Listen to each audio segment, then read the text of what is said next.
always say I'm a poverty scholar, that houseless mama, that houseless daughter. Right now, there's a violent war on the poor.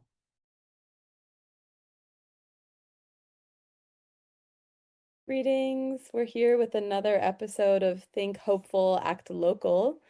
And I'm so happy and honored to have Tiny here from Poor Magazine, visionary local activist, community organizer, leader with Poor Magazine. I would love to have you share with us what brings you to this work. Right on. Well, first of all, I just want to always say and begin properly with prayer for First Nations people on the lands that we're actually living. Thank you for taking care of Mother Earth so well. And then sending prayers to my mama, the ghetto scholar without whom there'd be no me. Always bringing her in as she transitioned to the spirit journey, but is intrinsically involved from the other side. Just for some framing about what and who I even am. I always say I'm a poverty scholar, that houseless mama, that houseless daughter. All those people they don't want to see, never want to be, look away from we. What you gonna do? Oakland, Berkeley, Frisco, LA, arrest. We're in your settler colonial city. Right now there's a violent war on the poor. And it's I say a war on the poor, and I don't say that casually. I don't say it just because it sounds good. It's intensified right now in very serious ways. And of course, we know our relatives crossing these false borders. So all, borders are false, and the construct of ICE and all of that is just more settler terror from Turtle Island to Palestine. But I do want to say that right here, as I often say, free Palestine, free Congo, free Kashmir, and free right here. Because don't even try to look houseless while walking, while breathing, while living. And God forbid you set up a tent in any of these Bay Area settler towns, and pretty much the same across Turtle Island, occupied Turtle Island. So, how did I become doing this work is really a journey of my own struggle with homelessness. As a child at 11, my mom became disabled and unable to work, and we ended up on the street. This was in Tavangar, so the settlers call LA. And we started out sleeping in our vehicles when we had them, and then those were towed, and we ended up in doorways and bus shelters, and sometimes lucky enough to get a scraped coins together and get a motel room, and other times harassed by police and equally harassed by angry people who saw us. And to be seen as a houseless person outside is dangerous because our bodies are criminalized. And multiple times, different police agencies were called on us. And eventually, when I was 18, I was arrested for the act of being houseless. It's arrestable, citable crime through multiple different things, which we don't have the time to go into today. But this is the work that I do. I write, I speak, I teach on this because I don't think I can ever heal from a lot of these traumas. Later in life, when I had my son, my mom and myself and my son ended up on the street again because of violent gentrification, as I call it, in a capitalist system. And I do like to mess with the colonial words. And we ended up actually outside and unable to get back in for a while for all kinds of reasons that all of my fellow comrades who end up outside have to face, from these ideas of bloodstained dollars that you have to pay just to have housing, to this idea of bad credit, and ultimately the spaces and places that poor people can afford are dangerous. And I almost died of mold poisoning. And then another scam lord burned down the house because we dared to argue. So it's just terrifying layers and layers of capitalist violence that is always, always looming for poor people, poor families, Dante families, indigenous peoples, black and brown peoples, and trying to survive in this society, which is rooted in the settler lie of private property. And I've been evicted 22 times. I became what I call a jailhouse lawyer outside of jail without a degree, not because it was cute, but because out of necessity. And that eviction that I talked about a second ago was actually of a beautiful concept that I created called Mama House, which was a co-living space for houseless single mothers and children. And what we were practicing were the roots of homefulness. We were practicing interdependence, which is a resistance to the settler colonial narrative of independence, or what I call the cult of independence. And no, us mamas were not okay.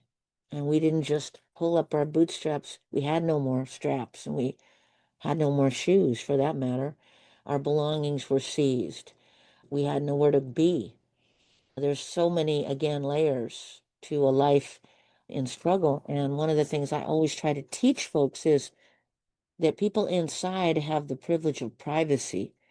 People outside face the violence of exposure, which basically means everything that we do is now exposed to the world and therefore open for judgment. And we're called dirty and lazy and crazy and all of these other tropes. And really, how different are we from people who are housed?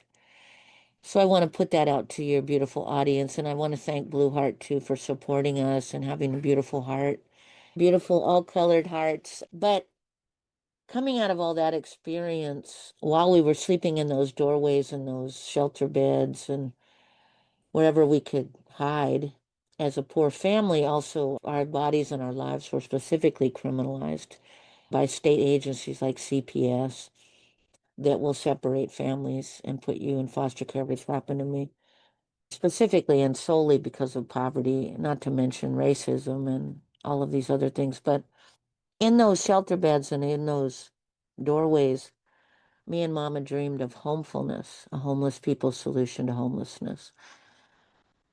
29 years later, this houseless mama is housed, is homeful at Homefulness, along with 25 other youth adults and elders who are permanently housed in rent-free forever housing. It's very important to say that because the lie of rent is ultimately why so many of us are on the street. And so one of the crucial things for us when we created Homefulness was really rooting it in what we call poverty scholarship, which is a theory of change that we created as poor and houseless people. We have a textbook, which you can go to poorpress.net and get some of our books that we create. But poverty scholarship is really a theory rooted in liberation of poor people's visions and solutions. One of the reasons, if people always ask, how do you solve homelessness? Always think that's an interesting question, because that's almost like asking, how do you solve racism? It's a thing rooted in so many layers of abuse and capitalist terror that there's no solve for any of these things except to arguably completely change the structure of how we live. And one of those structural issues that Homefulness addresses is the lie of rent. The other structural issue is that we need to stop buying and selling Mother Earth.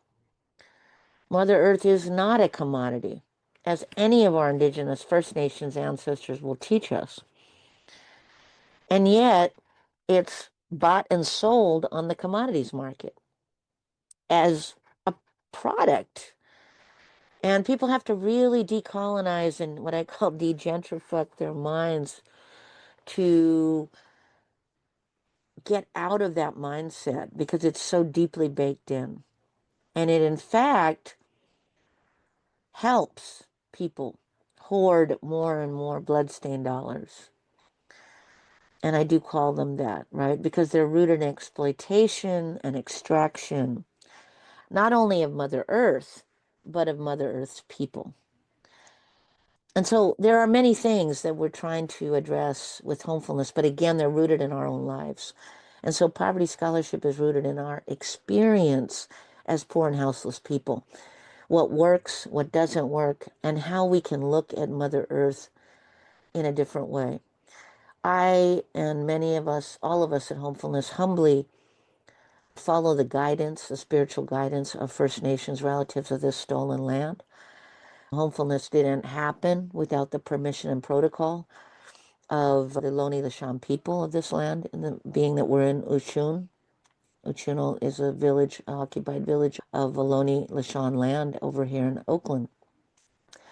Similarly, none of the homefulness projects operate in the colonial, arrogant mentality of ownership, of power over, and of profit. So again, we're trying to really recreate the vision of care and stewardship and love and respect for our great Mother Earth. And to do that, it requires something that you're never taught in capitalism or colonization for that matter, which is humility.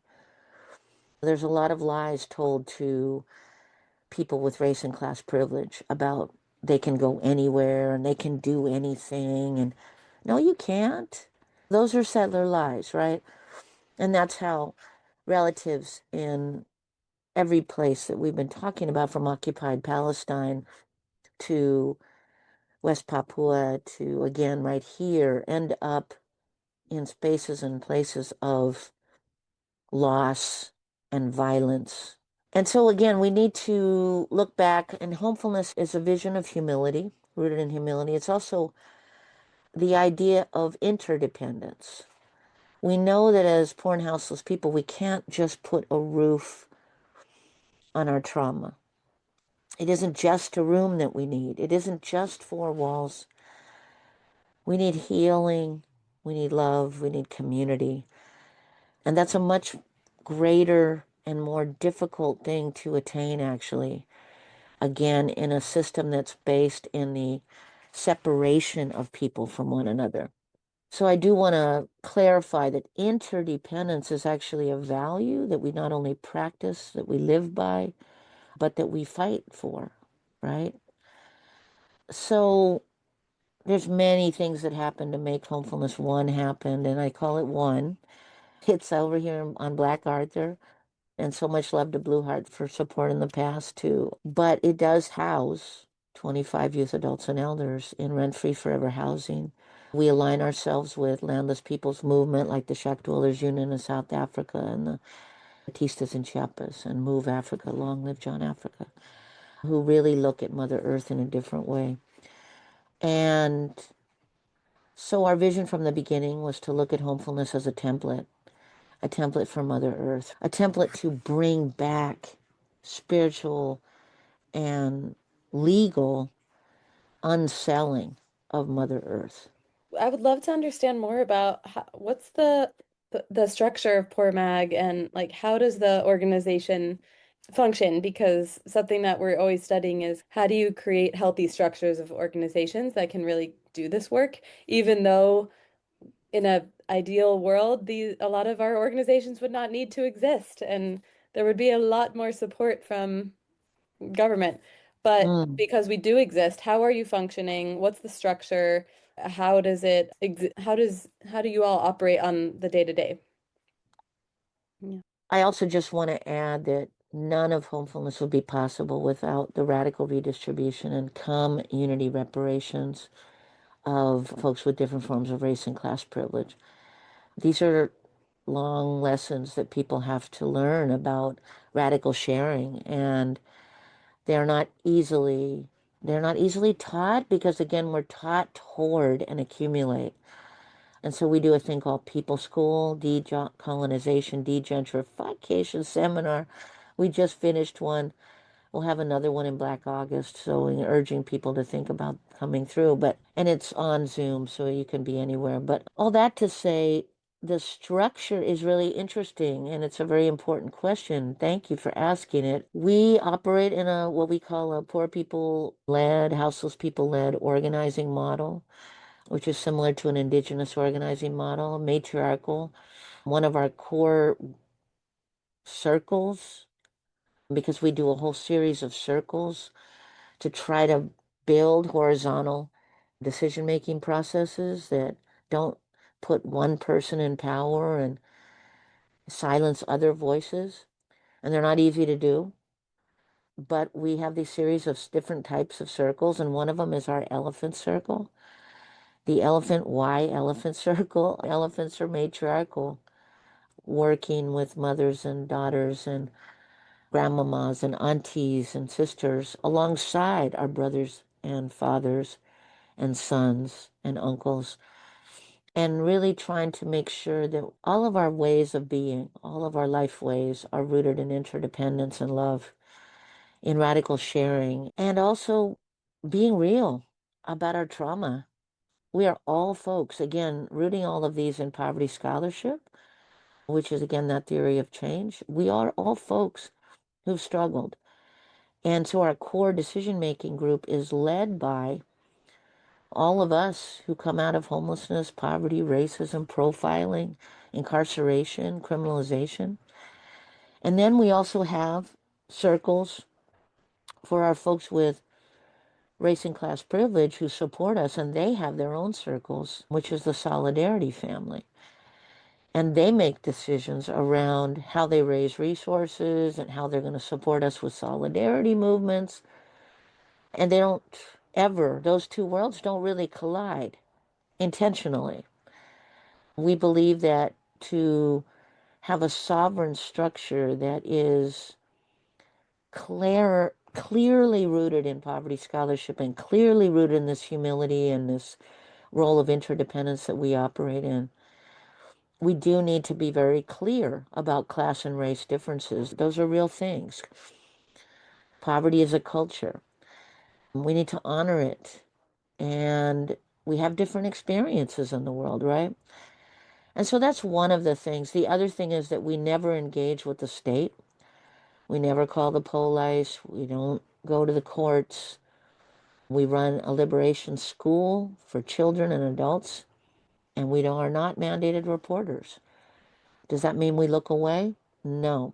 It means that we are closer aligned and we support as much as we can our fellow relatives in struggle. One of our members says we're not mandated reporters, we're mandated supporters. This is a very important thing, and it's a lot more information to break it down. But what I will say is that we have a lot of trauma. So let me not utopicize or fetishize. We're not over here all happily wandering in the sunset. This is not Winnie the Pooh. This is not easy. We hurt each other. That happens. It happens in all circles, right? It happens in all systems and all movements. But for us as poverty scholars, we are very clear about our commitment to respect, our commitment to overstanding and healing, and our commitment to understanding that sometimes we have to hold our family elders council, where we go to our elders. So it's another circle because somebody has breached the rules of respect, which happens a lot. So these circles are constant. We also do art and media. All of our work is rooted in art. Art is healing, really. And so the structure really, as much as we can make it happen, is that of horizontal planning and decision making and respect. And then similarly, recognizing those differences in culture. One of my sayings is the revolution will not be melted in a pot. And we actually come intentionally with many different cultures, and those need to be lifted up our connectedness is through these positions of trauma, actually, which is a hard thing to be connected by, but it's very real. I also Mm. wanted, yeah, and I don't mean, Yes, I'll thank you for wait. speaking to the realness and not so to make sure that we don't idealize this. I was going to jump in and say, do you want to share a little bit about the San Francisco project and how that's been? Yeah, sure, sure. So let me bring the different timeline together real quick here because I know we're running out of time. But so after the creation of Homefulness One, which was a really big story, a her story and a his story, which I urge people to go onto poormagazine.org and look up Homefulness to read some of it. So essentially, the city was not our friend, and because Homefulness is done in a different way, we actually buy the land so that we can spiritually and legally unsell it, thanks to radical redistributors. Us, Poor Magazine is in fact Poe. We do not make money on this at all. I don't work for money. I don't get paid to help myself. Some of our folks who are do, and we have the school and we have radio and all these things. But anyway, we were able to finally, thanks to the community rising up, able to push the process through the permit process and get certificate of occupancy and open homefulness. Not in Took 12 years after day one, partly because we didn't have a lot of money. To be real, we're raising it all the time. We had no capital campaign or anything like that, but mostly because the city tried to stop us at every turn. And then after we had done that, we'd always dreamed and visioned that this would be just the beginning. So then three of our Solidarity family came together because we talked about another parcel of Mother Earth that was about to be turned into 14 luxury condominiums right here on Black Arthur in Deep East Uchun, which is a poor people of color, intentionally blighted neighborhood in East Oakland, in East Uchun.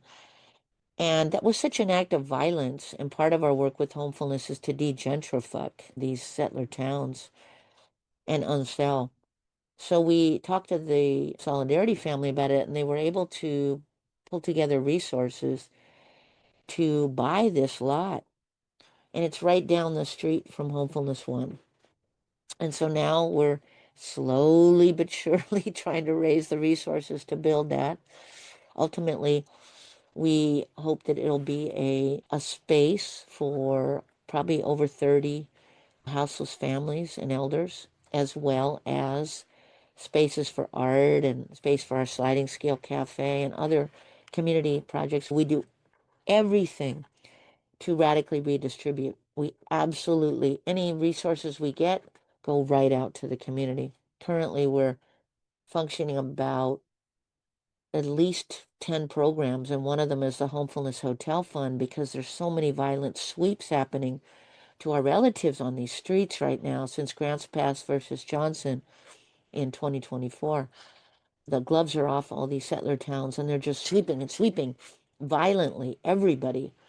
So we have folks who are working, we have folks who are disabled, we have your grandmama, your auntie, and they're coming to us with nowhere else to be.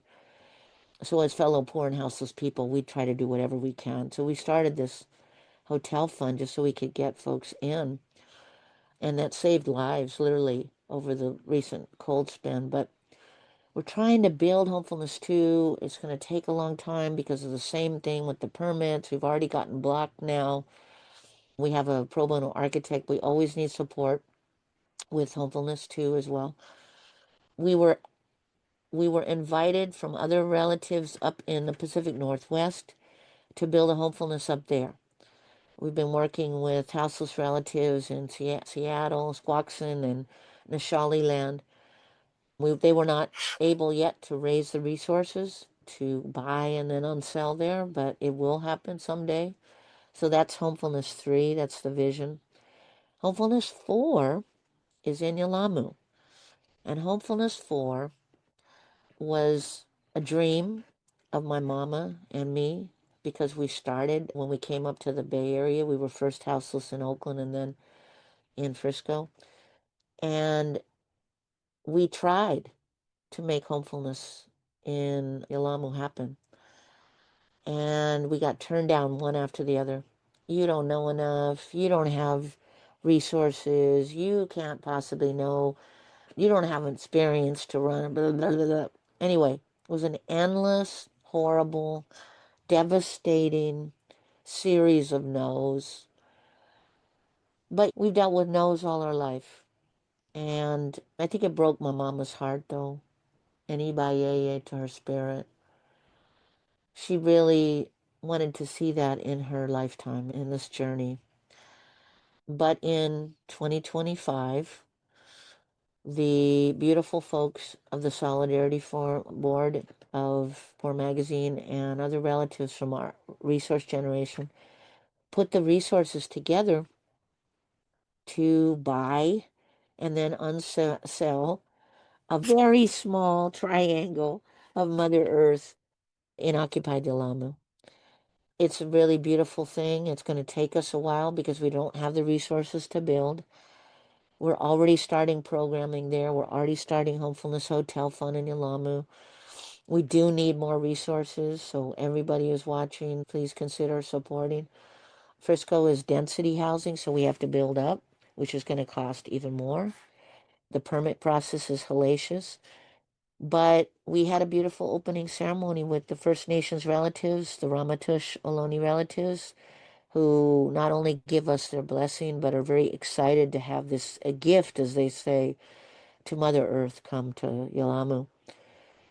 And it's a long process. We're going to be starting our survival poetry workshops, our sliding scale cafe, and we're already supporting the community. We got the interesting and terrifying thing that you may not have heard is, like I said before, the ink was dry on the settler colonial paper lie that said we owned the land, which again we would never have been able to do without the folks who made that possible.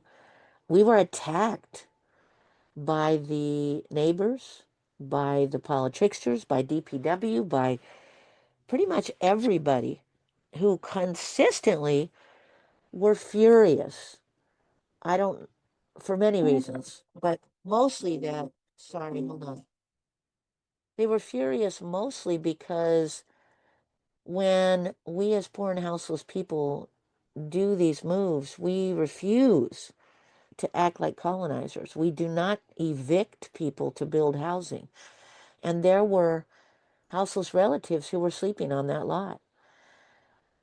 And no, we weren't going to sweep them. We weren't going to incarcerate them. They're our folks. We're the houseless people.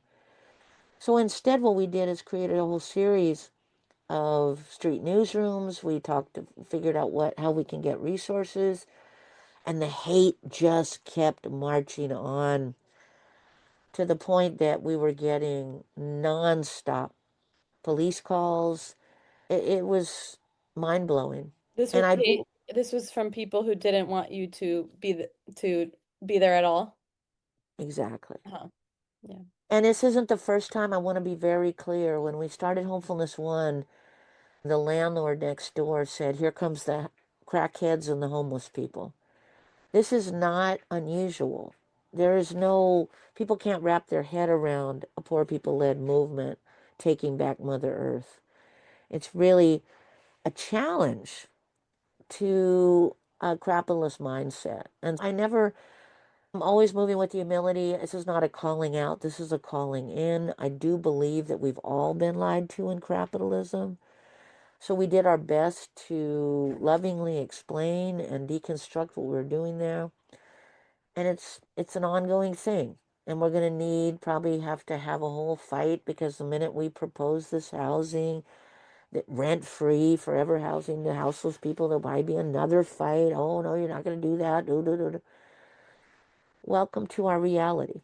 But we're not giving up. I just want to also, I want to shout out to Tavangar, LA. Beautiful folks, houseless folks down there from Etna Street, Solidarity, who are our comrades.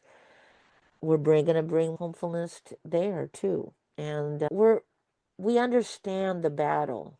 We understand that people ultimately in this particular system, which honors and loves the accumulation of wealth and the ongoing theft of Mother Earth, there is no context for this kind of a liberation movement.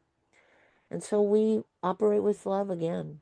And we invite people to come in to learn with us, to share with us, and to recognize there is a different way to move on Mother Earth. Yes, yes. Just being in your presence with the poetry and I learned so much from every minute of language. So thank you for that. It's like you're giving a lot on multiple levels, the work and how you talk about it. So I wanted to ask you, what would be a dream of yours for your beloved Poor Magazine community and organization? And say you were imagining out 5, 10, 15, 20 years. What do you see? And as allies, how can we see that with you? Interesting question. Sidebar, the other thing that we do, like I said, is that we make art, right? We make art to heal, art to survive. Oftentimes I say I'm a poet, but if I didn't have poetry, I don't think I could stay alive. The trauma that I deal with and the PTSD is all the time. You don't live a life like mine and not have a lot of remaining trauma that inserts itself into every day. But I say all that to say that that's survival for us, and theater is survival. And we made a movie called Crushing Wheelchairs, right? Urge people to come and see it. It's going to be at the Black Rep in Occupied Uchun, Berkeley on February 21st. It'll also be in San Francisco on April 7th at a small screening for the family of one of the ancestors we honor. It's about the violence of homelessness. It's not a documentary, it's our life. We say we're not acting, we're living. So my dream honestly, is for us to make another film. There's a lot of stories that are never told. One of our goals is we need to stop making art, making media about us without us. As poverty scholars, we have our own words, we have our own voice, and we need to be heard.